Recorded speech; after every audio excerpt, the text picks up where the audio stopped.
দীর্ঘ 17 বছরের কথা বলতেছি। অত্যাচার, নির্যাতন, মামলা, হামলা, বাড়িতে কেউ শুইতে পারি নাই। এই যে মা বোনেরা তার ছেলে সন্তান, তার মেয়ে সন্তান, তার ভাই, তার পরিবার, স্বামী নিয়ে থাকত।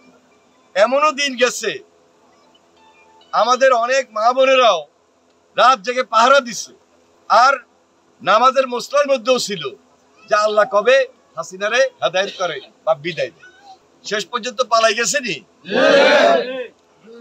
কখন পালাইছে? গণশত্রুতে এমন ভাবে পরিণত হয়েছে বাংলাদেশে থাকার মতো আর কোনো পরিবেশ ছিল না। গণহত্যা করছে। আপনারা লক্ষ্য করছেন এই সর্বশেষ জুলাই আন্দোলনে হেলিকপ্টার থেকে গুলি করতে করতে শিশু বাচ্চাটাকে পর্যন্ত মারি ফেলাইছে। তাহলে এটার বিচার কি হবে না? এটার বিচার আপনারা চান না? আমরা 17 বছরের বিচার চাইছি, আমরা গণহত্যার বিচার চাইছি, আমরা গুম খুনের বিচার চেয়েছি, আমরা দুর্নীতির বিচার চেয়েছি, টাকা পাচারের বিচার চেয়েছি। তাহলে আমাদের আন্দোলনের ফসল হলো বর্তমান অন্তর্বর্তীকালীন সরকার। এই সরকার ক্ষমতায় আজকে দায়িত্ব পালন করছে 9 মাস। 9 মাসে এখন পর্যন্ত দৃশ্যমান কোনো বিচার দেখছি না। ওয়ালটন আবারও মিলিনিয়ার অফারে ওয়ালটন ফ্রিজ কিনে আপনিও হয়ে যেতে পারেন মিলিয়নিয়ার। মিলিনিয়ার ছড়াছড়ি দেশ জুড়ে, এটা শুধু ওয়ালটনই পারে। দৃশ্যমান বিচার যদি না হয়, আমার আপনার মনের মধ্যে কষ্টটা জমাট বাঁধতেছে না যে বিচারটা হইতেছে না কেন? বিচারের প্রক্রিয়াটা এত স্লো কেন, এত লো প্রোফাইলে কেন? কারণটা কি? তাহলে আমার যে প্রত্যাশা, আমার প্রত্যাশার থেকে দাবি সরকারের কাছে এত বেশি যে হাসিনার বিচারটা যদি দৃশ্যমান হয়, দ্রুত হয়, তাড়াতাড়ি হয়, তাহলে দেশের মানুষ একটু খুশি হবে, আশ্বস্ত হবে যে না, আমরা সঠিক একটা বিচার পেয়েছি। যারা গণহত্যা করে, যারা গুম খুন করে, এদের কি রাজনীতি করার কোনো অধিকার আছে? এদের রাজনীতি করার অধিকার নাই।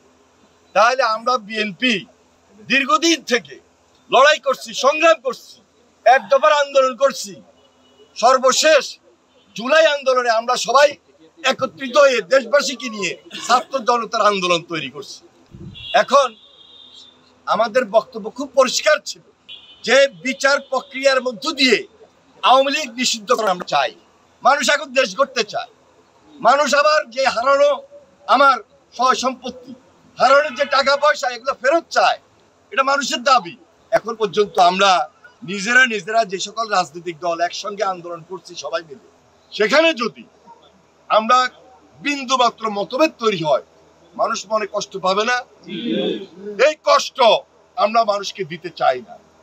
এই জন্য আমরা বারবার বলছি, সরকার অন্তর্বর্তীকালীন সরকার, এই সরকারের দায়িত্ব হলো সকল রাজনৈতিক দলের সঙ্গে বসে আলোচনা করে দ্রুত বিচার প্রক্রিয়া সম্পন্ন করা, এবং সেই বিচার প্রক্রিয়া সম্পন্ন করার মধ্য দিয়ে সবার আগে হাসিনার বিচার, হাসিনার সাঙ্গপাঙ্গদের বিচার, এবং আইনের মাধ্যমে বিচারিক প্রক্রিয়া আওয়ামী লীগ নিষিদ্ধ করে।